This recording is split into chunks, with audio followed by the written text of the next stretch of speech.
Hey girl, how you doing?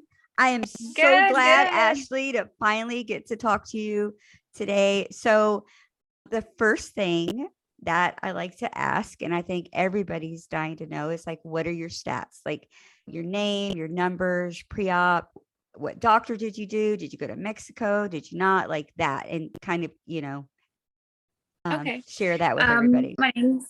My name's Ashley Sheridan. I am 33 years old. I had gastric bypass RNY, regular run of the mill, nothing fancy, no mini. I had the full bypass on July 14th, 2020. And I went through a bariatric clinic here in San Antonio, Texas. It was originally Comprehensive Center for Weight Loss, but now they're Alamo Bariatric. So I went with Dr. Thomas, who is very, very good. He's like one of the best in the area. And I kind of lucked out with him. I actually had his partner in the practice, but then it switched, like the guy left and then I ended up with him, which was just great because he's excellent. So I lucked out there. When my highest weight was 310 pounds. And day of surgery, I weighed 275. And then today I weighed myself at 148 and I am Wow. 5'6". So Holy I've lost, shit. I've lost probably, it's like 160 pounds or so. So I amazing. I was a size 28, 26, 28, just depended on the fit of the clothes. And now I'm like a size 5'6", small, medium, just depends. You know how Wow. women's clothes are. They make them all shapes and sizes. They're never the same. Mhm. So it just depends on what I wear. But yeah, so I pretty much decided to look into weight loss surgery because I tried for years and years and years on my own, tried every diet known to man, and could really only lose the same 20, 30 pounds. I would lose it, gain it back, lose it, gain it back. So I was like, I can't do this forever. I'm getting older. I have young kids. Like, I need to keep up. And I just was like, I need some help.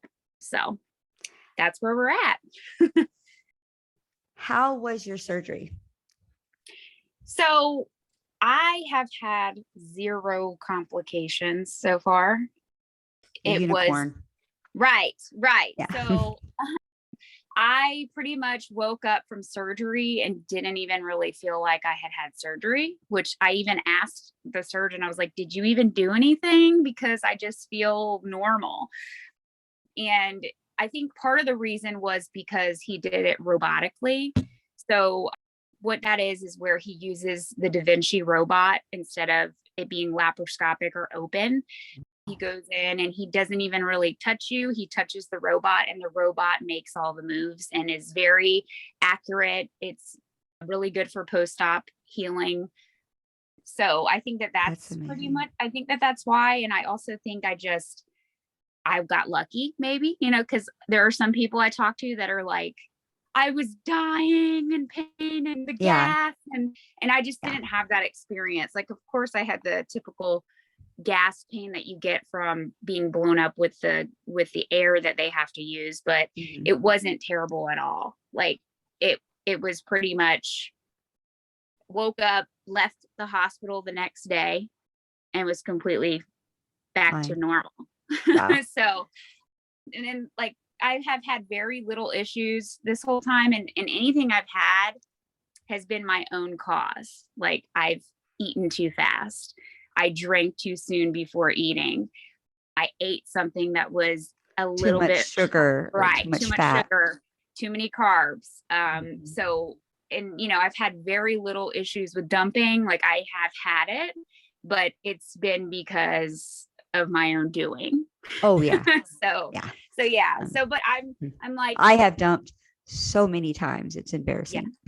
Yeah. I mean, and it happens. Like I It still, like I does. even still now I'm almost 15 months post-op. The 14th, I'll be 15 months. I still have problems with slowing down to eat. You would think I'd be an expert by now, but Yeah, I it's hard. actually am was a nurse and am currently going back into nursing, I learned the art of scarfing a long time ago. Like you don't have time to eat. Yeah. You have to eat when you can, eat a I know. snack, do whatever. So it's been a really hard time retraining my brain to eat slow and take your time. You don't have to be the first to be done, you know, like it's not a hard. race. It's hard. Yeah. I try to get my husband to eat slower, but he's in the military, so he's Oh, done yeah. in minute and a half. I mean, and I Yeah. have to really tell him, hey, do this with me. Let's chew 30 times or 20 times. Right. But Right. it's tough. I tell my son too, I have a teenager, he'll be 14 in February. And I'm just like, he's always eating, scarfing, and then immediately wanting to go to dessert. And I'm like, dude, it takes 15 minutes for your brain to register that first bite of food. Mhm. So if you eat that whole plate in 15 minutes, you don't even know if you're full yet. And then you're going to go off to the next thing. And to be fair, he watched me pretty much his whole life and how I ate. And so he has gained some bad habits, and we're trying to retrain that out of him. So it's a family ordeal. I'm working with my husband. He does It's the tough. same thing. It's a family thing. They see me changing the habits, and I'm trying to work it into my daily routine with them as well. So Like their snacks, kids want yes, Coke in the house. They want junk food, you know. It's hard. Yes. And I have a 5-year-old too. So she is a Oh, damn. sugar hound like her dad. I mean, everything sweet, everything, every meal is like, I ate my breakfast. Can I have a dessert? I'm just like, no, you don't need dessert every day. You don't need dessert after every meal. It's a constant battle with myself as well as with them. So it's a constant work. It's tough. So It's tough. Yeah. What was it like with your mom and your sisters and family? How did they take it? So my sister, so backstory, I was raised by my sister. She took custody of me when I was 6 years old. So she was always overweight her whole life. She weighed over 400 pounds. And so like I grew up with her and her bad habits with her diet, and she was always doing the same thing that I was doing, trying every diet, trying every exercise plan, trying everything and failing. And so when I became an adult, like I modeled that as well. So when I told them I was getting weight loss surgery, initially my sister was totally against it. So of course she did not want me to get the surgery or do anything like that, because she was just worried that It's scary. It's scary. It's scary. Yeah. So of course she was like, I really don't want you to do this, but you have to do what's best for you. I know what it's like to be overweight. I know how it feels. I know how it feels to feel like you're backed into a corner and you don't have any other option. She's like, just do your research, pick the best surgery for you, pick the best surgeon, and whatever happens will happen. So that was really good. My mom, she was really supportive. Like she knows, she was all for it. I do what you need to do. Of course, be worried about complications, but if they arise, we'll deal with them. She actually came and stayed with me for my surgery. She was here for over a month after I had surgery, helped me with my kids, helped me with my housework, all that stuff, which I really didn't need help, but just in case, I just wasn't sure how I was going to feel after surgery. So, but for the most part, everybody's been really supportive. Of course, there have been those few that are like, I knew somebody that died. Yeah. I don't know. I wouldn't get that because my uncle's brother's cousin died, and you don't even know if they died from the surgery or something that they did wrong. You don't know if they had underlying issues. So of course, coming from a medical background, I research everything to my own detriment sometimes. So I did my due diligence and I looked up everything, and I was like, you know what? All I have to do is get a consult. I don't have to get the surgery, but I need to start the process because the process is very long. So I was like, at least let's get the ball rolling and get all the things done I need to get done pre-op. And then if smart. I decide, right, then I can just be like, I'm not ready, or let's just do this. So it's a long process. It takes about 6 to 9 months of testing and dieting and visits, and it's a lot. I mean, honestly, when that nurse hands you that paper that says, here's your checklist of all the things you need to do, everybody, I know I did, look at it and say, this is too hard. Like, I don't think I can do all this. Like, it's extensive, scary. Yeah. And it's like, it just feels overwhelming because you're like ready to be done with this being overweight. And so then you get the requirements and you're just like, I just want to be done. I want to have weight loss surgery tomorrow and I want to get thin and I want to be healthy and I want to, so it's like, I just want to be happy. Yeah. I just want to be happy normal, and be normal. Yeah. Right. So, but they do those things for a reason. And I know that because you have to, this surgery is more mentally draining than it is physically. Mentally, you have to prepare. And I still don't think that I was mentally prepared. Yeah. Even going through all the nutrition classes, all the dietitian visits, all the therapy. Yeah. I wasn't ready. No, like, I totally feel that. Yeah.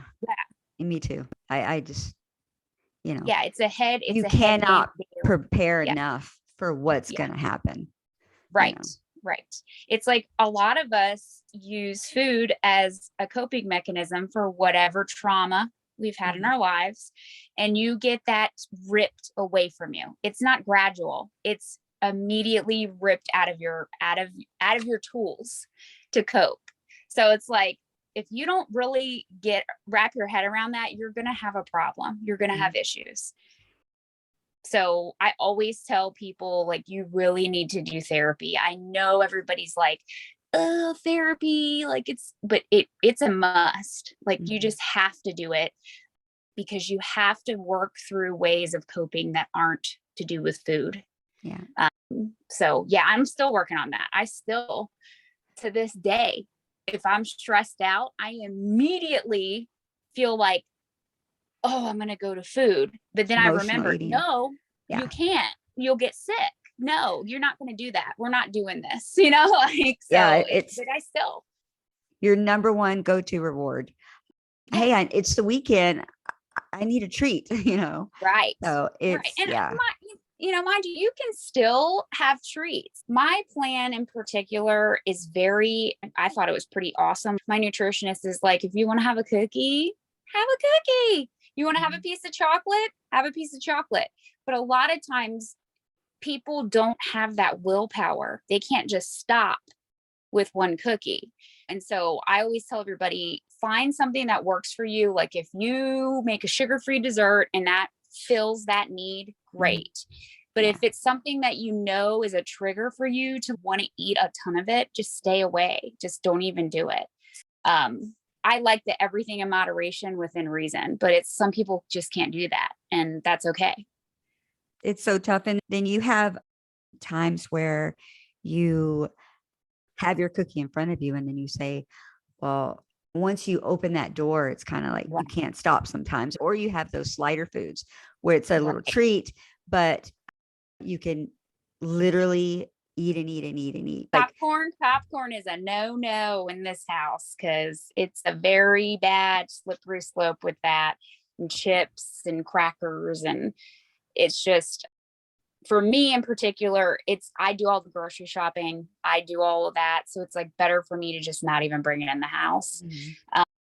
That's just how I've been successful, is just don't bring the things that I know I'm going to want to eat in the house. There are other things that I can just turn my nose right up to, like donuts. I don't care about those. Yeah, I'm not a donut. Cake, I don't care about cake. Now bring some brownies in the house. That's it. So we're pretty good with that here. So when did you dye your hair blue? Just curious. I love it. Thank you. So being a former nurse, I've never been able to do like the crazy colors and stuff. So I've been a stay-at-home mom, work from home mom for about 5 years now. So I decided to just dye my hair crazy colors while I could. So I dyed my hair blue probably, I think it was like a month or two ago. And I have I this think blue it's so cute. shampoo.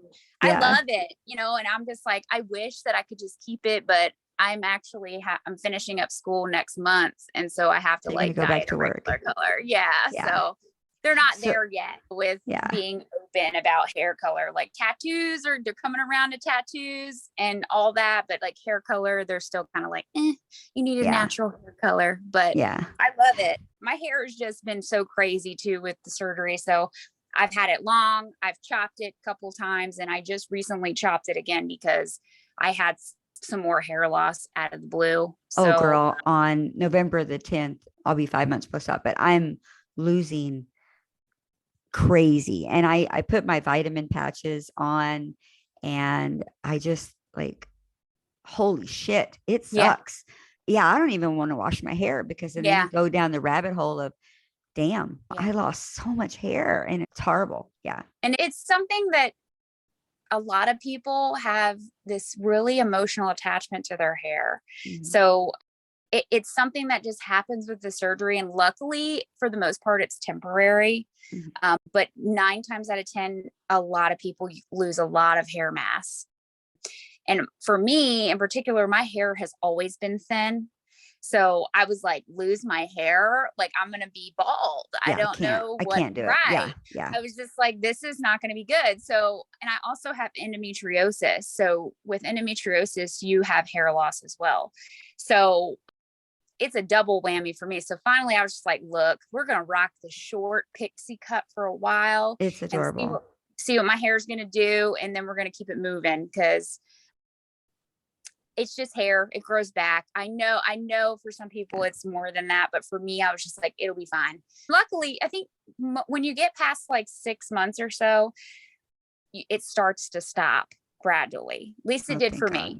And then I had a little bit more of a loss. I think it was right when I turned a year. For some reason, I started losing a little bit more. But I don't know if that was because I was bleaching my hair and dyeing it dirty, crazy colors, or what. But then it's back to growing like a weed now. So it's just not the same texture it used to be. It's just a little weird. I'm got a little bit of a wave now, and I never had that before. So we'll just make it work. Yeah, but if that is your only side effect, right, having thick hair or having thinner hair right, or being sick and for the rest of your life, I'd still pick bariatric surgery. Yeah. See, I was one of those people that didn't really have a lot of, I had sleep apnea, but I didn't have high blood pressure. I didn't have diabetes. I didn't have high cholesterol. I didn't have any of those things yet.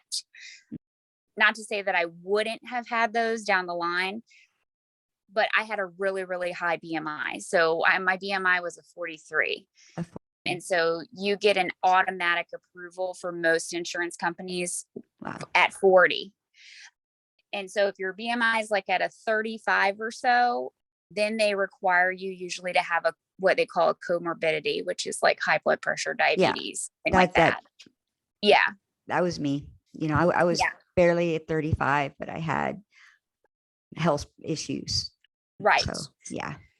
I just always try to educate people, because they're very naive to what it takes to get, like, we can't all just line up and be like, let's get this surgery. There's just a lot of things that you have to check the boxes with. Yeah. It's definitely not the easy way out. It's bullshit. Yeah. It's one of the hardest things to do. It is. It's tough. The whole process is like, because you do all the things you need to do to get the surgery. That takes 6 to 9 months. You have the surgery, then you're on liquid diet for like a month or two after surgery, depending on your plan. And then you gradually start trying new foods, and you're like a baby again, because you have a brand new stomach. There's going to be foods that you encounter that you can't eat anymore, because your stomach is just like, no, changed. Like it's, what the hell? I mean, right. Before mine, I was a meat eater. Like total carnivore. And now I have a tough time. Yeah. Meats in particular, just because of the consistency of them, hard. They're tough. And I want to eat them so bad. Like, steak, it's tough. Yeah. Steak is a big one for me too. I tended to stay away from beef because it affects my endometriosis. It makes me have flare-ups. But I love steak and hamburgers. Like that's just I like, know. they're so hard to digest. It has I to know. literally be slow cooked. For me, I can eat it. It has to be slow cooked, like beef tips. If I'm going to do anything, it has to be so tender that it falls apart. But other than that, I mean, I don't really have any other issues with meat. Chicken is a big one that sometimes a lot of people have problems with because it can get dry. It can get stuck. There's so many things that can happen that people just don't understand when they say this is the easy way out. You don't have to encounter that when you have a normal stomach. Like, you don't have food that gets stuck, like normal healthy food. Like, you can't eat salad for like 6 months. Yeah. That's like a staple and healthy diet for most people, is having a bunch of salads and a bunch of vegetables. And we don't have room for that. No, you barely have room for the fluids and your protein. Right. Barely. Right. If you get all of that, which most of us, it's hard. Struggle. You can't. Yeah. You struggle hard. Yeah. So. I've been pretty lucky with fluids in particular. I have always been a heavy water drinker. And I pretty much was meeting my fluid and my protein goal within 2 weeks. But I was like, I have a really A-type personality. I set timers, I make lists. So like, I had my Apple Watch set to timers. I was taking sips every few minutes. So I was really, really nervous about dehydration. Yeah. I did not want to go back to the hospital. It was in the middle of COVID. So I was like, I'm not going back. You hear stories. You hear stories on YouTube. I think I heard a lot of, because again, we're searching, trying to find information, but you hear stories about dehydration, and it's very common. Nobody very wants common. that. Like, you just have to drink. You drink. And I did. As soon as I got that surgery, I was texting her. I said, I am drinking so much, and it's great. I'm so, I'm not going to the ER with this. And so she was really helpful. And like, that's good you had somebody. Yes. Cause I'm telling you what, this bariatric community can be super toxic. I mean, I hate to say it, but it's like, as soon as some people get this surgery and then they start losing their weight, it's like they forget where they came from and they're not very humble. Like, a lot of the support groups are very food policey, very toxic, very like judgmental, and just like, when you're in this phase of first having surgery, it is overwhelming. Like, you don't want to be told things that are negative. Like, you're just like, I already feel like crappy about, I took the easy way out, quote unquote, everybody's telling me. And then you go to get support and it's like you're being attacked. It's just crazy to me. So I don't understand it. Yeah, but there's a lot of really good people out there. Yes. That are just amazing, that will kind of catch that whenever you see a post or something, whether you're on TikTok or Instagram or something, you see a post, you see other people kind of chime in and say, hey, everybody's different. Everybody's intake is different, and hers isn't wrong. It's just what she's doing. What she's doing. And so it's just a ton of a huge community out there, I think, of bariatric patients. And so here's another question I'll just ask you. Sure. What is R&Y, in case somebody's wondering? Okay, so R&Y is Roux-en-Y bypass. So basically, it is the way that when they go in and they make your pouch, it's the way that they reroute your intestines to your stomach, and it's like the shape of a Y. And so it's like the old school, anytime, that's like the first surgery ever, like it's the gold standard. Wow. So when I was initially doing all my research, I wanted the surgery that had the most long-term data associated with it. I want to see people who have had this surgery 15 years ago and still having success. Like, I have a long life. Start out great, but right. You gain a little bit back, I want to, and that's natural too, to have some regain with all of the surgeries, but I want to be sure that I have the best possible outcome for success long-term. So that's really why I chose it. And I also Oh, was just seeing a lot of complications with sleeve. So of course I was very hesitant to even go down that road with sleeve. I've seen many people have really yeah. good success with sleeve. That's why I say to everybody, like, your journey is going to Is be different. yeah. Just because somebody tells you that they're doing phenomenal and they're having no complications does not mean that you're going to have the same. So you have to look at the risks and the benefits of what you're doing. Mhm. There's always a chance that you're going to be that 1% that has that rare issue. And I see plenty of those people, but there are plenty more that are like, this changed my life. So Yeah. I kind of just had to look at it for what am I do. And like, I know that there's a chance, but like, there's also a chance I could have a heart attack. Like I can die. So either way, I need to figure Yeah. something out. So It's tough. So I actually found you on TikTok. yes. So when I found you, I even put on my Instagram post that you're my TikTok crush. Oh, thank you. And then Thank my you. husband's like, baby, crush sounds weird. And I was like, no, everybody Girl has, crush. Yes. everybody has somebody that on TikTok or Instagram or wherever that's your best friend and they don't even know Yeah. it. Like Yeah. you wait for their post and then you're like, okay, she did this. I'm going to try this. Like, Yes. and so you were mine for sure. I think I Thank just like you. loved your just kind of honest, like Yeah. just walking around your house saying, hey, I know. today I did this. I'm going to do this. I'm just very casual. You weren't trying to have like great lighting or like Yeah. this awesome statement. You're just kind of just your life of Yeah. having this R&Y and just everyday things from Yeah. food to your mood to things happening in your life to everything. So that's where I found you. I try to be real. I do. Cause I just feel like also sometimes people don't show everything. They just show the glamorous. And it's like, to get a real perspective of what it's like, you just have to show everything. And I'm pretty open. Sometimes I can be a little bit too open, according to my husband. So I just try to be myself. And Yeah. it's just easier to do that and keep it the same.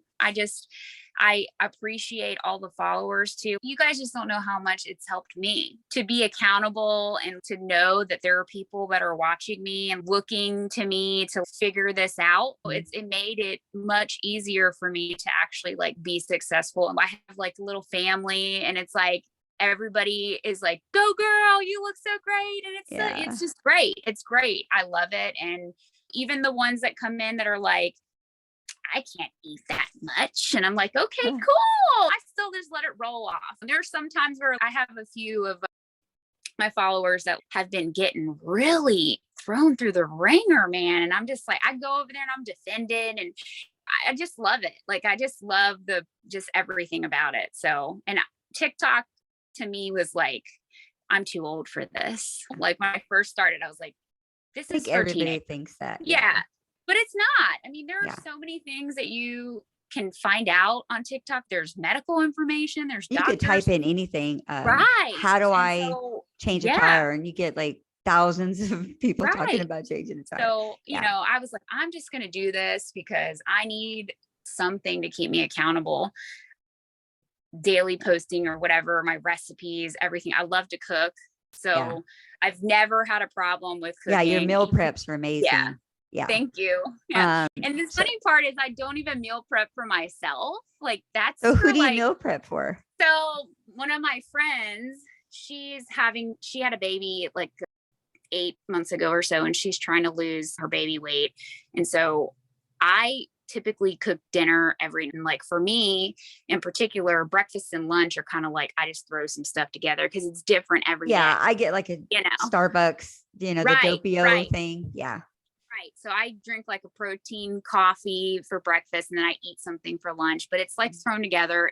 I'm one of those weird people who can't eat reheated leftovers after surgery. It just doesn't work for my belly. She's basically like, no. Oh, she's picky. Yeah. She picky. is. Sally. That's her name is Sally. Sally is particular. Sally. So I meal prep for a couple of people and I do it like bariatric friendly just because that's what I'm accustomed to. You know, They I look do add, so good. You just had a chicken yeah, on there that looked like, damn, that looks so good. yeah. Like, And so if I have that's awesome. leftovers or whatever, I can eat that as well. And I just, because of how the diet is, it's really easy to like tweak it for people who aren't bariatric friendly, just because it's like the portion size. Yeah. Like you just give them a little bit more. So I really love to cook. I love finding recipes. I've always been a prepper, like cutting up vegetables, cutting up fruit, making sure I have easy grab and go, because I just am one of those people that if it's not right in front of me, I'll go find something else to do. Like I'll get fast food. So yeah, it's been fun. It's been very fun showing everybody my recipes, and now everybody's like, make a cookbook. And I'm like, okay, let me finish school first. I know. We'll oh my gosh. Yeah. So what is that going to be like to go to work from the last time that you were there? Hold on. Wait a minute. You were over 300 pounds. Yeah. Right. And then I'm sure your feet hurt, your body hurt, whatever you were going through, just being overweight, the simple things that people don't think about. Like we got to get in a car and get out of a car, which is uncomfortable because so what is that going to be like to go back to work and you're 140, you said? 148. Yeah. 148, you bitch. I know. Like, oh, the magic numbers. Yeah. So jealous. Wow. So what's that going to be like to go back to work and like, they're going to be like, what, Ashley? Right. So I haven't worked for 5 years. So like I haven't, like wherever I'm going to work, they're not going to know me as being overweight. Oh, so it's not the same place. Yeah. Okay. Yeah. So no. So I have really bad generalized anxiety. So I'm always anxious. I always anticipate what's going to happen and like plan and try to like work out every scenario. So I'm nervous to go back to work just because of how I've built this whole year, my routine. Like I work out 5 days a week. I can come and go and eat and do whatever if I want to eat at 11, I can eat at 11 if I want to eat it. So it's like getting back on a schedule that is like dictated by a job is kind of scary to me. Sorry, I have someone texting. Oh, no, you're fine. Is kind of scary to me because I'm just worried that I'm gonna fail. Like I'm gonna start regaining. I'm gonna start being too tired to exercise. But then I think about it and I'm like, girl, you still did all that stuff being 300 pounds. So like being 148 pounds, you should have plenty of energy to get it done. But then I think about like, I'm going to be able to go scrub shopping, and that's going to be completely different because I'll be able to have all the cute clothes in my size. And it's just going to be, just have the pick of the litter. Cause like for being a 3-4X, you didn't have very many options and they were took pretty what you can get. Right. Even if the shit looked like a curtain, you'd have to get it because expensive. So I'm excited to do all that. Luckily for me, I don't have to work full time. I can kind of work as needed. My husband has a really good job. So I'm really just going back to work to have that extra so we can pay things off extra fast and we can get that extra car. And but that's going to be so exciting, I think, to go back to in this new kind of existence. You're just happier, you're healthier, you feel good, your body feels good. I mean, you look so good. Like, Thank you. You just really, it's so hard because some of us just have more skin than others, you know what I mean? Yeah. And so I saw your pictures from when you had lost the weight, and then I think it was like June, but then you started exercising more, and then your weight training, and then there was a huge shift there. Yeah. I thought it was huge. Yeah. And so that's pretty amazing that could even do so much for people. Right. Yeah. I feel like strength training is a must. Like if you don't do anything, lift some little weights. It doesn't even have to be heavy weight because I take something called Body Pump, which I swear by. If you have that class. I love Body Pump. I haven't started going after my surgery this time, but I do remember taking body pump way back then. Yeah. It's one of my body combat was the shit, Yes. but Yes. it's always on Thursday morning at 5:30. Oh yes. You know, I go in. I the never evening. can go once a week early in the morning. It's always some weird time for body pump. Yeah. I mean, body Yeah. combat, but body So pump is awesome. I'm not a morning person. So like I have to wake up early now because my kid is in school, but I am like wake up at 8 o'clock. Like I'm forced to be a morning person because that's what we have to do to work. So Yeah. I do body pump in the evenings. Luckily I go to the YMCA here and they have body pump from 5:30 to 6:30, which is really good. But body pump, I'm telling you, I That started class out is at so good. it's so intense, and like you make it what you want it to be. I'm not lifting like large amounts of weight. Yeah. What is your weight from when you pick it up the bar and have to hold it the longest? Like, do you put the 10 and 5, or how much weight do you put on your bar? It varies. I switch it up for the legs. It's about 30 pounds or so. And that doesn't include the bar. So it's like 15 on each side and then whatever the bar is. Okay. And then for like back, I do a little heavier because it's just a big muscle group. But for like triceps, I'm still like 5 pounds, you know, like, so 5 on each side. So that would be 10. And then like chest is a little bit higher. I do 7.5. And I vary. It depends on the track too, because the good thing about body pump is they change it up every few weeks. So as soon as you start to get used to that exercise, they switch it up. They change songs, they change routines. Yes. But what's so good is on that, in case anybody wants to go to body pump, at any gym, they have body pump. You know, you just have to check their schedule. But on that one, what's good about it is you can start off at a lower weight and work your way. And then you have somebody in front of the class who, that's the best part, because they are so fun. Like they really keep you motivated, and she'll tell you when to change your weight. Change your weight now if you want to go lighter. And so I love body pump. Yeah. Yeah. I'm one of those people too that I can't go into the gym and work on the machines. I have no idea what I'm doing. Like I look like I know what I'm doing because but like I need an instructor to be like, this is what we're doing. Do 5 reps of this. And, personal training is expensive. So like, I'm much more likely to keep going if I know that I have a good instructor and they're motivating and it's amazing. But I also do rowing. So I don't know if you know anything about a row. Yeah. I love rowing. So I do a rowing circuit class on Tuesdays and Thursdays. And so I just started doing that a couple weeks ago. I was doing spin, and now spin is not for the weak. Okay. It's a rough class. So I was doing that for a few weeks, and then I had mouth surgery and I had to take a break, and I have not yet gone back to it because I'm scared. Yeah. I got to have the padded shorts for that, because it's going to hurt your ass. Yeah. It hurts. It's too intense. And it's like, I'm one of those people that I'm like, if it's going to be intense, I'm less likely to go back. I want to have fun. I want to hurt afterwards, like have that good muscle pain, but not be in agony. Yeah. So that's why I tell people, just find something that works for you and just keep at it. If you can only do 3-pound weights in your hand at home, great. Keep on doing it. If you can only walk. I just feel like exercise is a huge part of utilizing the tool to its maximum benefits. I just feel like you're not going to get what you need out of it if you're only doing the dieting.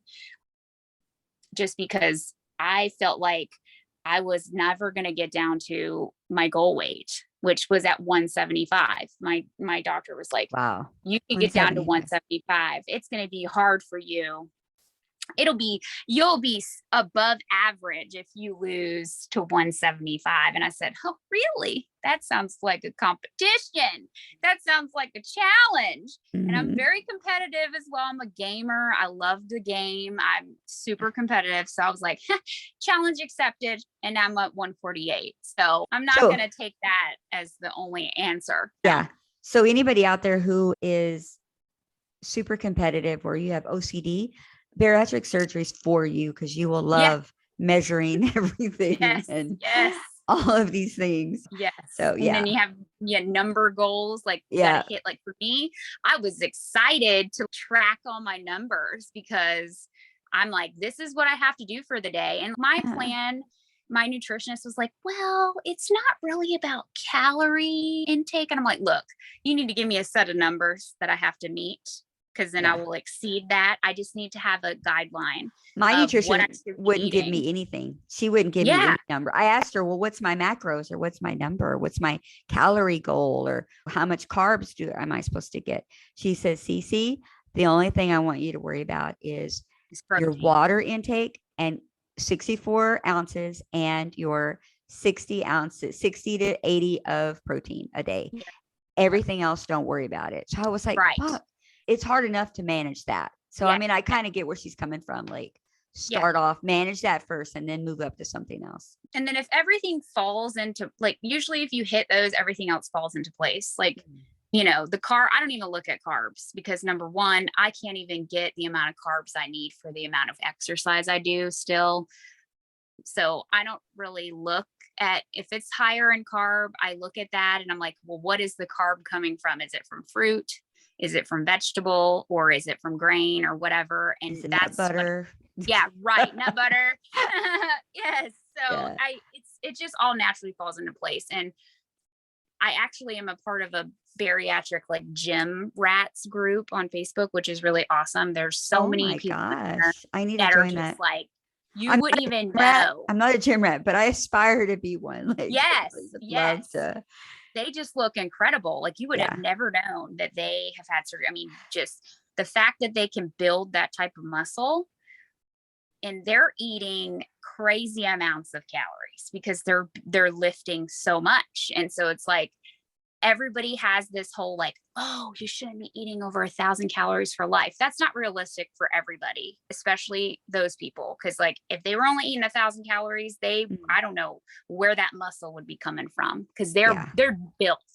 So, I'm at like 1,200 a day right now. And I still feel like that's barely enough for what I do. And I'm a little mini gym rat. Yeah. So I just feel like this surgery eventually gets you just into eating normal. Like, you're eating a normal diet. Your relationship with food has to change. It's fuel. It's not for comfort anymore. It's pretty awesome how, before you have surgery, we're so consumed with, oh, I had too much fat, or I had too much carbs, or hey, I'm going to eat this. But even though it's healthy, you still binged on it and you ate too much or whatever. Oh, yeah. But because me, close to 5 months, I see it coming. But what's coming is this way of eating everything. And it's okay. I eat carbs. I eat protein. I eat fat. I eat all these things, and it's okay. There's no guilt. Like, there's no guilty thought. So I see that coming for me. Yeah. As I get past my time, barely post-op to like a year or two out. Right. So, but it's awesome how your mind just kind of slowly gets into place. You know what I mean? Yeah. Like, you figure it out. It's a healthy place, because we have to eat. We can't not eat. So, and that's a huge struggle too with a lot of people, because a lot of us have addiction problems with food. I mean, it just is there. And food is just one of those ones that's really hard, because you can't avoid it. Mm-hmm. You can avoid alcohol. You can avoid drugs. You can avoid cigarettes. You can avoid gambling, sex. You can avoid all that. It's like, but if you're addicted to eating food, it's unavoidable. It's very hard. It's extremely hard. Yeah. So I just try to look at it as, one of my people in my Facebook group has said this multiple times. There shouldn't be a moral assignment to food. There shouldn't be good and bad food. There isn't. Mm-hmm. There's food that is better for you nutritionally, but it's not bad. It just should be, this is what I'm eating. And it may not look like what it should, but this is where we're at. And then I'll try over again the next meal. I just feel like people give food, oh, that's bad, you shouldn't eat that. Well, I am, and it's fine. I'm going to eat an Oreo today. I met my protein goal for the day. I've met my fluid goal. I'll have an Oreo. If I want an Oreo, I'm going to eat an Oreo. And honestly, in one sitting, I mean, I can't binge eat anymore. If I can get in like one or two things, a couple of bites. So even if I feel a little guilty about it, like, I'm trying to remember what I ate. Trick-or-treating. We just went trick-or-treating. So we all picked a couple of candies and I thought, well, which one do I get? So I got a sucker and peanut M&Ms, which was my gateway, peanut M&Ms. And then when I got it, I thought, and then I started sucking on the sucker, and it was just, it's easy. I mean, it's not like, there's no guilt, and two, I don't have the room to be guilty, right? Because I can't eat a bucket of the shit. So that I'm gonna tell you right now, it does. So I definitely can eat way more in one sitting than I could at 5 or 6 months. Wow. Mind you, the restriction is there. Like it depends on the food though, because certain foods I can just eat no problem. And other foods I'm like, whoa, that's okay. There you are. But I definitely can eat more at one time. And it's scary because it's like, wait a minute, but that's what you're supposed to do. You're supposed to eat more food. Now, mind you, I still can't eat heavy, like the candies. I was like, I ate so much Halloween candy. But really, I 4 of those little mini Musketeers. But for me, that was a lot. Yeah. And I was like, I ate 4 of these, no problem. Yeah, because I saw your TikTok when you were having a sugar crash. You said about that. You were like, what the fuck? Yeah. Right. And that was really crazy because I tend to have like delayed reactions with stuff. So I had candy like 3 days in a row. Mind you, it was my little portion, but I had it 3 days in a row, and I've never done that before. And partly I'm a risk taker. So I'm like, I'm going to see what I can do.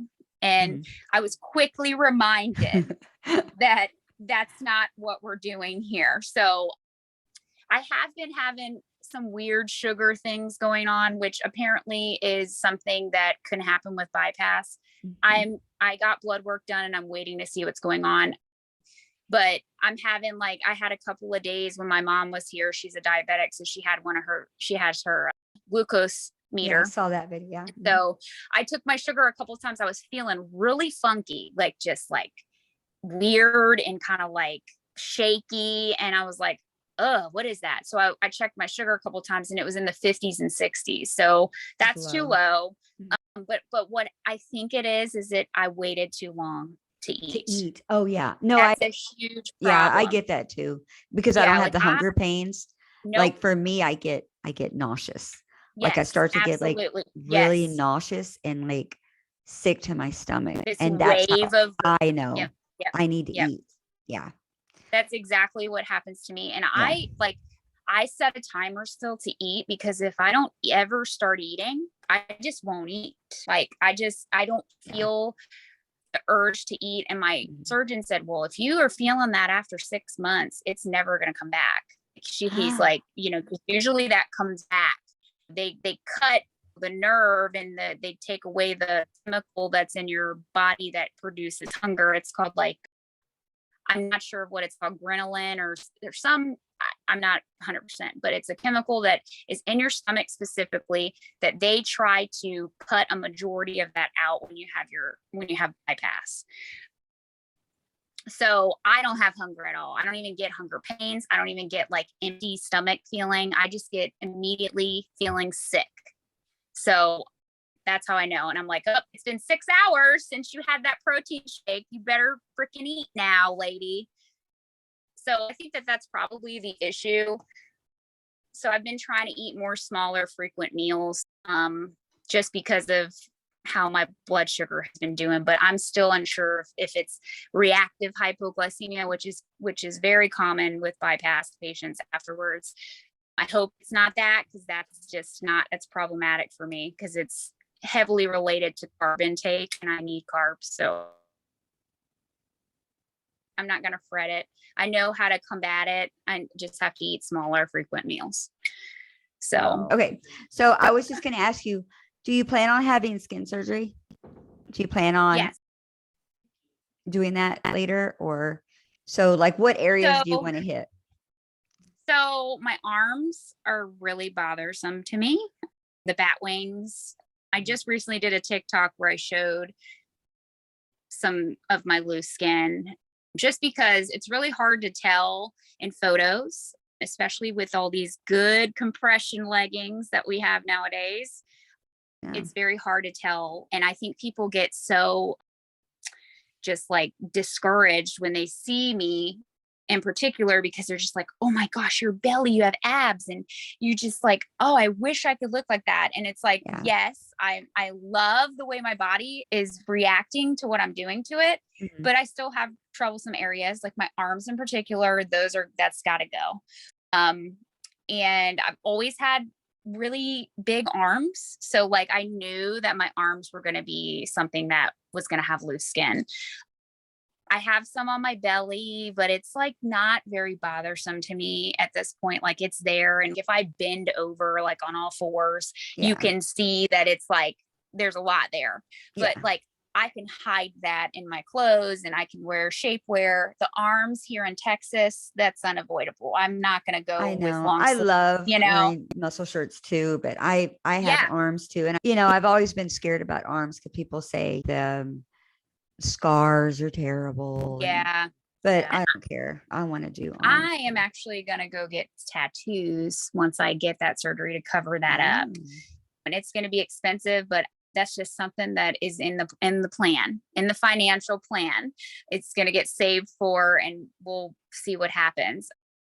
It's very expensive to do the skin removal. So I think a lot of times patients get really, bariatric people get very worried, because it's like, we do this surgery that costs whatever it costs for each individual person. And then we have the looming, am I going to be able to afford skin surgery? Because it's not cheap. So I'm looking at lots of revenues for that. I'm probably going to go to Mexico. I'm just price searching. Well, girl, take me with you. Like I have family, or I have my best friend is from Mexico. So I'll travel with you, and she speaks fluent Spanish. And I see a lot of people going to this particular physicians group in Monterey, and it's excellent. It's like you get 5-star treatment. You get a recovery house, you get a full private duty nurse. So I'm like, okay, let me research this. And what is that doctor called? Do you know the name of him? I don't know the name. I don't know his name in particular. I just know that there is a bariatric center there that they do the bariatric surgery. And then they have plastic surgeons that do the skin removal when you're at that point. I can get you the name. I have it written down somewhere from one of my bariatric people in my group. But Mexico gets a bad rap, I think. It does. I think that they offer quite a bit of awesome care. So you just have to, with anything, you have to do your research. I also have problems with my legs. Like, I just feel like my legs are huge, and that's just probably me being my own worst critic. But I just feel like my calves in particular, I just felt like I'm going to have ankles now, and I don't. I still have cankles, and it's why is that not going away? So I don't know what they'll do for that. I know you can't really get skin removal on your calves, but I think that they do like liposuction or something. I don't know. Things got to get done about those eventually. And then of course I have loose skin on my thighs.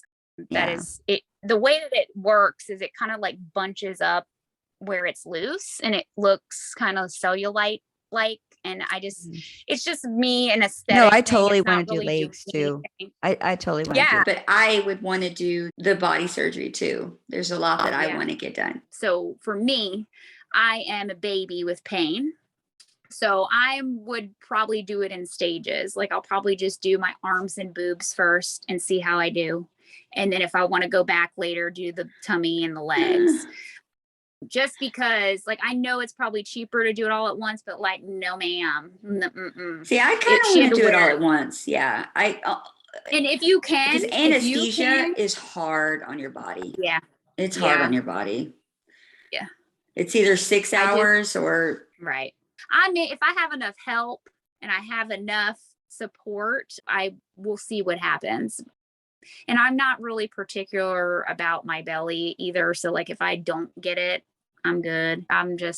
It's really the arms and my boobs. Oh God, love them. They just are sacks of skin. There's nothing in there now. Yeah.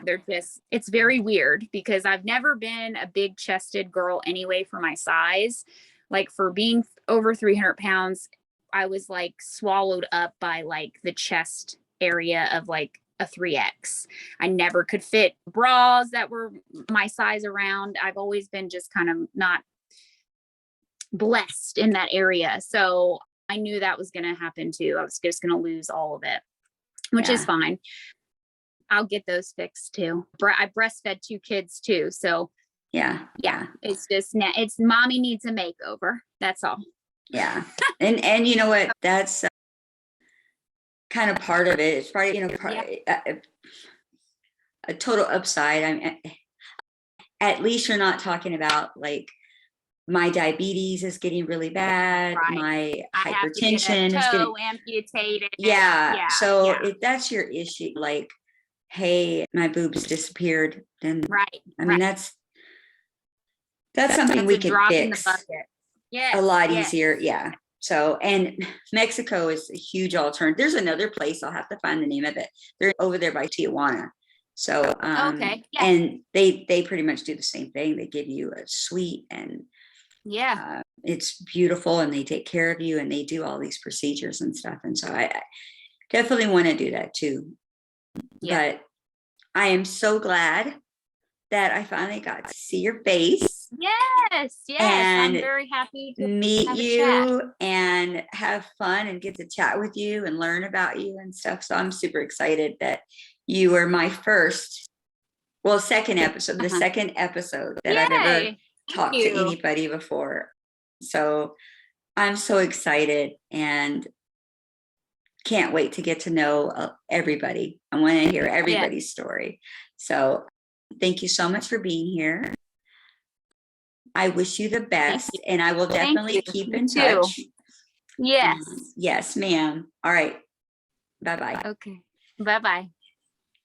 Okay. So that one's done. That was great. Yay! Thank you so much. Thank you.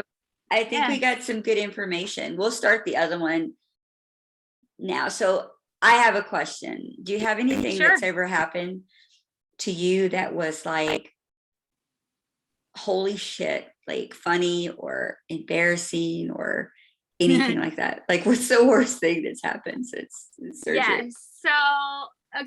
So there was a saying that everybody would say, like I asked on several groups, like, what is the things that you need, the 5 top things that you would give me as advice, and every single person would say, never trust a fart.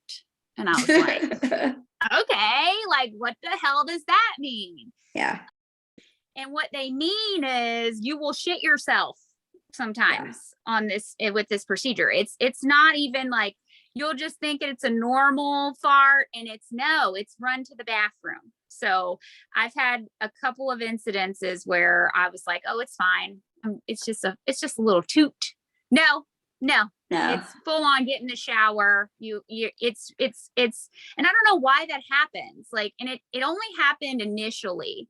Like, I haven't had it happen since after 6 months post-op, because I can kind of tell now, like, when I need to go to the bathroom and I don't like, when is it going to happen? But it's like, they don't tell you that. Your surgeon doesn't tell you that. You find that out from the real life experiences of, and at the time it was like devastating and embarrassing, but like looking back on it now, I'm like, that was hilarious. Like, I've never in my life since I was a baby.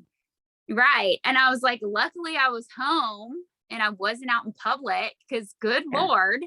So, but that's really it. I mean, like, and then because sometimes you really can't even catch it, because you get a stomach cramp, like a feeling, and then it's like water. I mean, it's gone.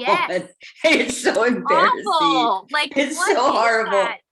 I know. It's like, just it's the worst thing ever. And like, I've always been a quiet Like I've never been a person who burps. Yes. Or throws up unless I'm like sick, Right. or, poop my pants or have this, what's it called? The draining, when you have to go to the bathroom. Yeah. Just like you're just sitting there and stuff just comes out. Yeah. I was just trying to think of the word that we call that. We call it dumping. Dumping. Yes, I've never had that. And so it's weird now how it just like, what the fuck? I'm such a burper. I'm such a farter. It's so, I can't tell you how many times. I know. My husband says, did you just fart? And I'll be like, no, it's the cats or something. Yes, it's not pleasant. It's so like the worst smelling. Oh my it's God. awful. And I don't know what that's from because my nickname is Pootie. Okay. So that's what my family gave me as a baby. It's Pootie. And like, I don't know why that's my nickname, but like now that's my nickname and I'm having all this it's like really relevant and I embrace it. That's just my nickname. I have it personalized on a cup. It says Pootie. I mean, like, that's just me. And now it's for real. Like my husband, man, God love him. He sleeps next to me at night and I don't even have control of it through the night. He'll sometimes say, you woke me up like 4 times last night with whatever was coming out of you. And I'm like, sorry, I was sleeping. Like, what am I supposed to do? So you really gotta have love for somebody to deal with that. Oh no, because if I throw up or make a mess, I can't clean it. My husband has to clean it. I can't. Oh, see, I don't. Yeah, I'm weird about throw up. I've always been, even though being a nurse, I just can't deal. I'm a community vomiter. So like if somebody starts vomiting, I'm like, start dry. Yeah, me too. Yeah. So, I can't. I can't. I can do with everything else. Blood, pee, poop, mucus. But like something about vomit is just no. So I feel you there. Yeah, it's gross. I have not had problems with vomiting. I've vomited one time this whole time. And I made myself throw up because something was stuck. So I have a question. I have a question since you're like a Wikipedia for bariatric because you research everything and you're a nurse. So I have a question. Yeah. I still get this and I think I know what the answer is. I just want to make sure what it is.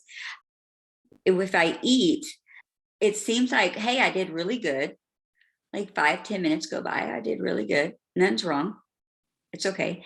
But then I'll throw up like little pockets of food. Like it's like a burp and then it's got a little pocket of food, like a little bit of like throw up, like saliva and a little bit of the food with it. And then it'll happen again and again. And it's like the foamies with it, but it's like little pockets of food. So I think it's because I'm eating too fast still. Yes. Yeah. But what is it? Is that what it is? It's either you're not chewing enough, and you're taking your bites too quickly in between and your food hasn't had enough time to get through here, or you're just eating too fast. It happens hard. Yeah. It's so hard. I went to Hat Creek the other day because I had to drive to Austin. I went to Hat Creek and I thought they have gluten-free, although I can't eat the bun. So what I did was I got the bottom bun, the gluten-free, the bottom bun, and then the meat on top, right? And so I figure, let me try to eat that. So I'm trying to I get like one bite of the bun, but then I start trying to chip away at the meat to try to get the protein because if I'm on the go or whatever. Yep. And it's so hard because it looks so fucking good.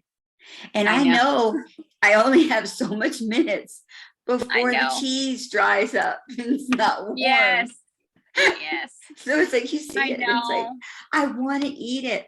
Like I just want to fucking eat it. We have things like you said, you see it and you're like, oh, I can eat it. I went to Texas Roadhouse with my husband and I thought before I walked in, I said, I'm gonna get the shrimp, the appetizer, because it's like 6 pieces. I can eat like 4. I'll be good.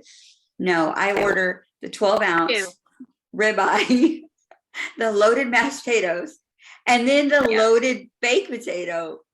And he's looking at me thinking, there is no way. No way. You can eat that. And I was like, my husband does the same thing. I just want it. I just want to order. I want to eat it. Like, I wish I could eat it, but so what happens is I take two bites of steak with a little bit of mashed potato on it, and then I'm full. And so then I have to stare at it or get my fork and pretend like I'm doing something. Right. But it's just because I feel bad because everybody's eating. I'm already done. So it sucks. So so the further out you get, the more you'll be able to eat. You're having a lot of restriction right now because you're still baby post-op. And no, you feel normal and you feel like I'm not like 2 months post-op. You're still fairly, because like we lose anywhere from 12 to 18 months and we have that restriction anywhere from 12 to 18 months. You're still pretty fairly fresh out. Yeah. But as you go along, your stomach naturally stretches. That's what it's supposed to do. And you'll be able to eat more in one sitting. Like I have a really hard time going out because I have really picky eaters. I love all food. And so like I can never find someone who will share with me because they don't like what I like. So I have a lot of like guilt with that too, because I'm like, oh, I really want to have this, but if I order it, it's going to be wasted because I can't eat leftovers usually, especially like steak and stuff. So I have found, and like ordering you wouldn't think this is a hard thing to do, but when you go out to eat and you don't have kids, ordering off the kids menu, they're like, I've never done that. Does that work? No, they're like, you can't order off the kids menu. And I'm like, well, I can't eat but like a half a cup of food. So half a cup, maybe 3/4 cup at a time, depending on the food. And so I don't want to waste my food, and I don't understand. I'm paying for it. Why does it matter? So I just started ordering like a la carte. Like if they have an option to order, like especially around here with all the Mexican places, like because I love some Mexican food. I'm not gonna get that. I can't eat rice, but I'll eat the throw beans, me a queso. Everything else. Yeah, queso. Yes. So I'll just order like a taco. And then I'll bite off of whatever somebody else has. Yeah.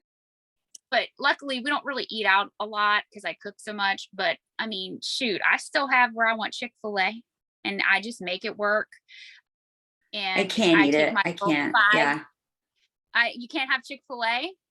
Well, no, okay. So I had surgery, right? And so before surgery, I knew I was lactose intolerant and I have celiac.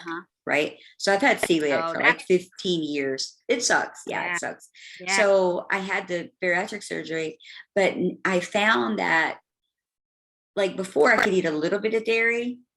I mean, definitely not milk, but I could eat cheese. Right. And I could get away with it. Right. Could not eat ice cream or none of that. That would kill me. Right. But after surgery, I just felt like I couldn't eat like fucking like meat was just really hard for me to eat. And then or the cheese or the just corn, like or anything.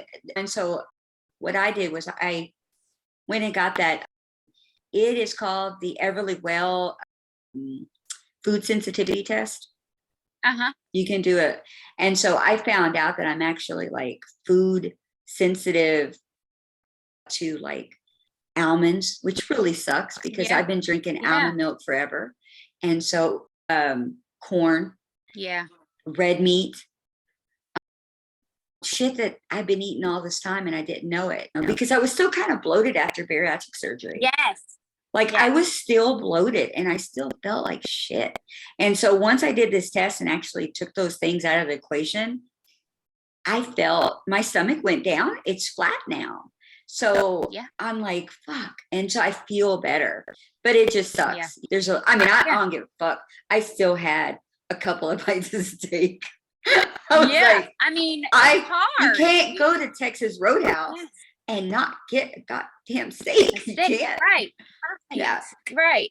And we already are very limited with what we can eat. So I cannot imagine having a bunch of food sensitive, I would go insane. Yeah, like, because I mean, I'm so sensitive. I'm lactose intolerant now after surgery too. However, like you said, I can get away with eating cheese, and I can also do some yogurts. It just depends. But like milk and ice cream and all that, I can't do. So I switched over to lactose free everything. I don't really drink milk anyway. I'm just not a big milk fan. Well, I've never been a heavy drinker. The yogurt, the dairy free yogurt I did that early on, and I stalled, and I found out that the dairy free yogurt or lactose free yogurt is this way higher carbs. Oh, wow. Yeah. I just eat regular Greek yogurt and I'm okay. I just can't have a lot of it. Yeah. Yeah. So and I wish I could eat yogurt, because I'd be down for like those sugar-free cheesecake shit. I know. I wish I could eat that. Yeah. So I had to change a lot up. So what about your husband and your relationship? Has that changed a lot? Like, how has this year been compared to the year before your surgery? So, my husband has always been thin. So the dynamic has always been, he was the thin one. I was the big one. When it was very odd couple, he was like a string bean, 6'1" and 140 pounds. And gradually over the years, I have quote unquote fattened him up with my cooking. Like, he's been eating well. So he got the dad bod. So what's that, 160? So how much does he weigh now? Right. 160? Right. Well, when he started getting the dad bod, he got up to like 175. But now he's 200 pounds. He's 200. He's a good size.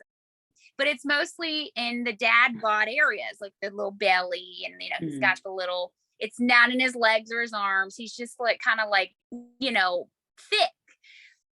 And so I've never cared about appearances like that or anything. And like, he had never been with a bigger woman ever. I was the first one he had ever been with. And so it was very different for him. And so we just made it work. It was fine. And our relationship was really solid before surgery. So we are really good communicators. We have a really good relationship. We're partners. Like, he's my ride or die. That's my person. I'm his person. And so like, surgery hasn't changed much there. We're still ride or die. He's my best friend, and he's been so supportive. Find a job. I'm gonna make it work. You need to stay home this year. Get your stuff together. I mean, he just pretty much made it happen. So relationship wise, we're good. We've always had a really good sex life, like never had problems with that. So like, I know people are always like, oh, my sex life is so much better. And like, that hasn't really changed much. It's pretty much the same, except now I just have more stamina. I can move differently. I have different things I can do with my body. And like, of course he appreciates that. And it's just like, this is great. Like, you're a new woman. And like, it's just completely different. And like, I can wrap my arms around you. Like, you have bones sticking out. Like, so it's been like a experience for both of us, like, where he's just kind of like exploring and seeing my body where he's never seen it before. So that's just it's been good, because I know that a lot of relationships are like fail after this. And so I was very nervous about that, just because I was like, am I going to change and not find him attractive anymore because I'm like thin and he's kind of chunky now? And am I going to be that shallow? And that's not the case. Like, he's, no, that's just my man. That's my partner. That's my person. And that's just how it's going to be. We've been together almost a decade. So it's definitely different, and I like it. We both like it. So it's solid. Yeah. My husband is 6'2", 220, but he's, military. So he's like, he's solid muscle. Yeah. So I pretty much think it's more of us and our body dysmorphia. I think, because when I was 180 and bigger, my highest weight was 211, and which isn't that big, but I was I'm actually 4'11". So Okay. So yeah. yeah, I'm like a child size. Yeah. But so for me to be 211 is like a lot. So for me, whenever I was like 180, just higher, I always felt like you always have it in the back of your head when you're in a position or something, and you're like, oh my God, he can see me, or this or that. At least that's my story. I was always super self-conscious. And then the more weight I've lost, he still does the same things. And then in my head, I'm thinking, wow. So in his mind, in our husband's mind or partner's mind, how much they love us. And when they're doing these things, it doesn't change for them. No. For us, it does. But in their mind, we're still the same person. And it doesn't matter that you're heavier or you have more skin or you're smaller. They don't see that at all, which is hard for us to wrap our head around because we see it. Like, and we criticize ourselves so much. And he gets a lot of comments from people now, especially people in his family, because everybody in his family is thin, except my mother-in-law. My mother-in-law was overweight and got the lap band, and she had lost 100% of her weight, but she's gained some of it back now. Mm-hmm. And so she's the bigger one now in the family. So he just was not accustomed to being besides his mom. And like his mom was only briefly big, and then she got her weight loss surgery too. So he's getting a lot of comments, especially from one of his brothers, where he was, woo, Ashley's turning into a hot dish. You're going to have to chain her down. She's going to be, and I'm just like, no. Like, that is not me. I don't like attention from most people. I'm not an attention whore. So I actually don't know how to respond to compliments. I get so awkward. Somebody will be like, oh my God, you look incredible. And I'm like, okay, thank you. I just get so weird about it. And so like hearing the things and him coming back and telling me like, yeah, everybody's noticing that you're like super thin. And like one of his brothers came over recently and was like, you're so tiny. You're so tiny. I mean, you've lost since the last time I saw you. And I'm like, tiny is not in my vocabulary. Has never been. Yeah. I've never associated that as a descriptive word for myself. And so to hear these things is so crazy. And it's okay. You kind of have to take a step back and like be like, really? Is that really the case? And it's like, yes, you are the thinnest you've ever been. I am the thinnest I've ever been in my whole life right now. Wow. Yeah. And so it's a body dysmorphia thing. It's just everything. It's like a really weird situation to be in. And I'm thankful I'm in it because it feels good. But then it's like, all right, we're done now. I'm done. This is who I am now. So it's cool. And some people can't handle that either. Like I've had a lot of issues with really close friends, like having a really hard time. And I'm just like, I don't know how to approach that. It's like my best friend in particular, we've had a lot of issues. People I never thought I would ever have to deal with this with jealousy and like having a really hard time with seeing me thin. You know, I'm still the same person. I still have the same thoughts and morals, and I didn't change that. So it's been a really rough ride with my best friend in particular. And it is. Yeah. Because, you know, I mean, people don't realize, but they can say some really mean things. I just went to Loft and I bought some pants, and they were the stretchy ones. They were size 4. And I called my mom and I was like, Mom, she wears size 2. She's like 4'9". She's like super tiny. And I told her, I said, holy shit, Mom, I bought 2 pair of pants. One of them was size 4. The other ones were size 2, but they were like curvy. So they were already big. So I had to go to a 2. Yeah. And she literally told me, she said, well, were they the stretchy kind? They were the stretchy kind, right? Yeah. You know, and I'm like, can I just can I just get a wow, CeCe, great job? Because my whole family calls me, you think Pootie is funny. My whole family calls me CeCe. I've always been CeCe. So, and so I'm like, I would like to hear, wow, CeCe, great job. No matter what size they are, they're size 4. Holy shit. Right. Like, Right. you know, I That's was huge. so That's happy. huge. Yeah, I was so And pleased. that's not normal. Like the average size for a woman in the US is like 16. Yeah. It's something like, so people just have this like idea of what a normal sized woman is supposed to be, and it's thin and size 2, and that's not the case. So being a size 4, even a 5 or 6 or a 10, you're below, you're like thin. Like that's small. Well, like but I'm 4'11". Yeah. So my highest weight was 211. Surgery weight was 179, and my current weight is 147. But my doctor still wants me to lose like 20 more pounds. Yeah. 10, 20 pounds. And then after that, it'd just be skin that I can't get it removed. But I'm super short. Like I know I'm short. I don't feel short, but I know I'm short.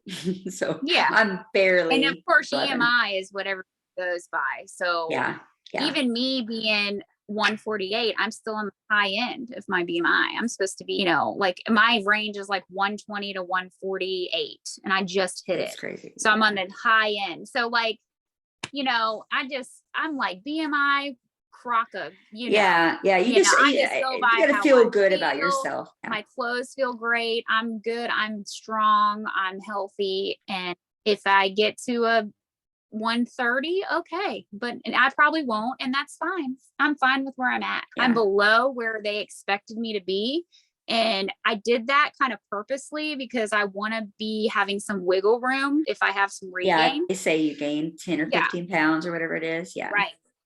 So I'll still be under my goal if I gain 10 or 15 pounds. So it's a delicate balance too. You can drive yourself crazy with the scale and with the numbers, and I just don't even weigh myself.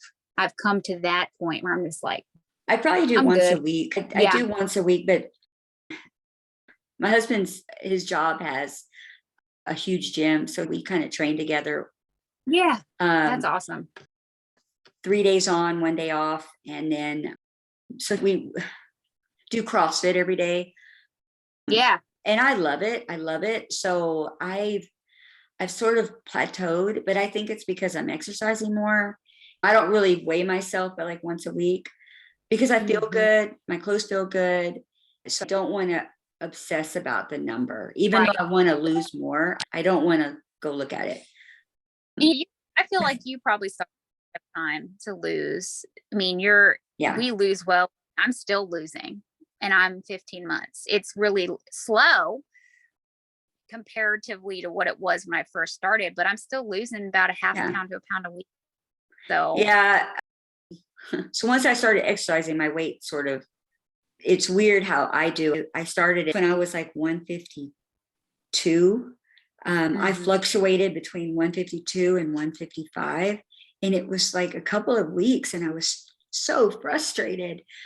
But then my body shifted, and then I went down. So now I fluctuate between like 145 to 148, and it stays around there. So that's kind of how I lose weight. It's in sections. My body has to kind of acclimate to what I'm doing. And then I'll lose a little bit more and a little, but I don't gradually lose. I wish I did. That would be amazing. I mean, I was very lucky. Like I didn't have very many stalls. Like I had consistently lost like 2 to 4 pounds a week. And I'm then so jealous. it's the one, once I hit, I know. And it's like, everybody asks me, like, they'll question me, like, you have many stalls and what do you do? And it's a struggle. Like, well, I did have like a stall. When I hit like 175, it tapered off a little bit, but I was, like you said, I added in way more exercise. And so I just had to switch it up. And I've been very lucky with that. And I also wasn't weighing very consistently, and I fluctuate as well because we have uteruses, you know, we have things that cause us to bloat and retain water. And so like, I know if my weight is 148 one day and then the next day it's 152, I'm cool with that because I'm like, that's water or whatever. Yeah. I try not to look at it. I know it's really go down that rabbit hole of, do I need to drink more fluid? Am I not getting enough protein? Do I need to do this? Or do I need to do that? Like, and then it's like, then you're in a shit storm of, I know it. what is happening? Nobody and the wants that. anxiety of just like regain, even if it's a pound. I mean, I I know. see so many people on my group that are just like, I've gained 2 pounds and I just don't know what to do. And I just am like, I try to sympathize, of course, but then I'm just like, girl, it's 2 pounds. You'll be Yeah. okay. Like, Yeah. but it's hard. It's hard. Chill out. Yeah. It's like when it becomes like 10 pounds consistently for like weeks, That's when you worry. then you need to worry, so I try to have a level head about it for sure. But of course I get, just like everybody else, I'm like, I do not want to gain this weight back. It's scary. No way. Like, I'm going to do everything physically, mentally possible to not regain. I'm terrified. Yeah. I don't want to gain it back either. So let me ask you this. What is your TikTok username and what is your Facebook group name? And I will also put it in the show notes. So please share those in case anybody wants to go in and add on. My TikTok is Finding My Way to Health. I just came up with that. I don't know how, but that's what it is. And then my Facebook group is Struggle Bus Weight Loss Support Group. And then it's a little picture of a weightlifter, like a little emoji weightlifter. And we have plenty, like in the group, we have non-surgical patients as well as surgical. And so I always preface that, because in case people don't want to be in the group with the non-surgical, but for the most part, it's been very therapeutic. There haven't been very many issues with it. Everybody's cool, and everybody, if they it's a nice place. They post and make sure they say I've had surgery or whatever, or I haven't had surgery. And then, because the advice is typically the same. It's just that we have a physical barrier to certain things. We still have to watch what we eat. We still have to exercise. It's pretty much the same principles of calories in your body, calories out. It's pretty much the same. We just happen to lose it way faster than normal. So I always tell people, don't judge my weight loss on what you're supposed to do. And even then, we still have slow losers who have had weight loss surgery. So everybody's different. And it seems to work. And I do challenges where we'll have a monthly challenge and there's prizes, and it's very competitive because like I love to compete. So I need motivation just like everybody else. So it's been really fun. And I have a couple of people that help me moderate and do the admin side of it. Hey, I just joined like a week ago. And let me tell you, the people on there are very real and upfront. Like from the get-go, there were messages like, hey, I fucked up this week. I ate this. Holy shit. I feel so shameful. Can I get some advice? Some good vibes, hey, please help me. I'm really struggling. And so it's definitely the struggle bus. And so if you have issues or anything, and go check out Ashley. She's amazing. I love her. I love her blue hair. I think she's cool as hell. So go see her, and we will see y'all next time. Yes. Bye-bye. Wonderful. Really? Wonderful. Yes. Really? Okay. I'm usually nervous. So like I was not nervous at all. Oh, good. So yeah, it was very cool and calm, and it was great. Good job. Yeah. I just, think it'd be, I think there's a lot of people, I've had a huge response, like holy shit response. Like so many people want to help other people. And, I think we all do, because we all have different, shit happening. It's like, for me, I'm the opposite, which I'll talk about it when I do mine, but my hormones have gone to, it was just the opposite for me. I had a huge libido before, and now I have nothing, like nothing, like it's gone. Yeah. So, I don't have any. So we have a good sex life, but I have libido problems myself just because of my endometriosis. And so like, I struggle with wanting to be touched at all. And like, but we make it work. We do other things. We do, like we make it work for us. I have had a little bit more of a libido jump recently. So I don't know what that is. Like I recently have been like just wanting it all the time. And like, I don't know, but like any other time I'm like, don't fucking touch me. Okay. Yeah, I definitely have the hormone problems too. Yeah. Like I did go to my doctor and got the test to check my hormones. And so I was really low on estrogen, and progesterone. Yeah. I was super low. And so they gave me, I take 100 milligrams a day of progesterone. And then they started me at the very lowest dose. Yeah. Super, like the beginning of the lowest you can get. And I feel like it's helping. Like, that's good. Not the libido thing. That's still not there. But just even like the, because you can't sleep. Yep. Like the other problems of low hormones, it sucks. So I'm trying to work on that. But yeah, that's a struggle.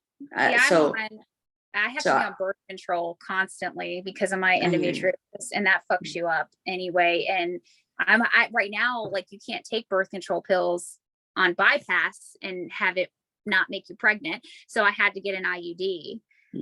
And so that's been an experience because I'm typically don't have a period because my endometriosis is heavily affected by having a period. So I've been regular for the past year now. So I'm actually going to the doctor this week, Thursday, and I need her to talk to me about some options because I'm having more flare-ups. I'm having more pain. My periods are back with a vengeance. And I don't even need my uterus anymore. I don't want any babies. So like, what can we do here, sister? So that's a little bit of a struggle trying to figure out that end of it. Not to mention I have the vitamin patches, but I'm still low on vitamin D and my iron. So I had to supplement the vitamin patches. It's not enough. Yeah. So, it's a constant kind of struggle, but I'm so glad we did it. Like I think, I mean, like, I'm so thankful because I wish I would have done it sooner. I always say that. I was like, I wish I would have done it right after I had my daughter because like I could have got years back, but it's okay. I have years left, and I am going to make it work. So me too. Yeah. Absolutely. I think we all think that, but first episode down. Woohoo! Yes. Good job. I'm so excited. I'm so happy for you. I can't wait to hear it. So I'll start posting for you. I'll start posting your episode, and your episode will hit November 15th. I submitted around the 10th. Apple Podcast takes like 3 to 5 days. So November 15th is a good number that for sure to be there. It could be there a day or two before, but for sure. Okay, cool.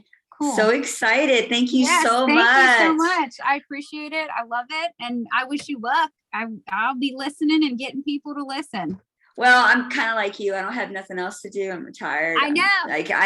I'm just doing this for me more than anything. So just to kind of have something to do, because otherwise I just, I feel like I'm all alone over here in San Angelo, Texas, and I don't know anybody. I know. We need to do I see all these people doing all these meetups and stuff. No, I totally want to do meetups. I want to do events in the spring. And I'm talking to doctors to give away a cosmetic surgery, like a tummy tuck, or arms, like give away one procedure. So we'll definitely have people, whoever go to the event, and have like a live event and have several people I would totally do that. Like somebody who has like amazing story. Like I think everybody would want to hear that one. Oh, I was going to tell you before I forget, because I'll forget. If you've ever seen Barry Banter. No, but it's a podcast, but so if you go to Spotify or Apple, wherever you go, they have bariatric surgery. It's called BARI-BANTER, banter, Barry Banter, but I think it's British. But all of them, when they talk about after their bariatric surgery, they became athletes, like runners, weightlifters. Like I think you would really love it. Like everybody on there. Look that up. Yes, I love that. Yes. I love with all the negative, like I'm an addict now. No, I want to know. I love it. Yes. They run marathons, like holy, and they talk about all of that. So I just wanted to recommend it because that sounds like that would be up your, you would really like that too. Yeah. So Check it out for sure. all right. Yeah. Bari All Banter. right. I love them. It's a guy and his friend, and they're so funny. And I think it's British. I don't even know where it's from. It's not in the United States, but it's one of my favorites. Like, I love it. I'll look it up. I love it. For sure. Yeah.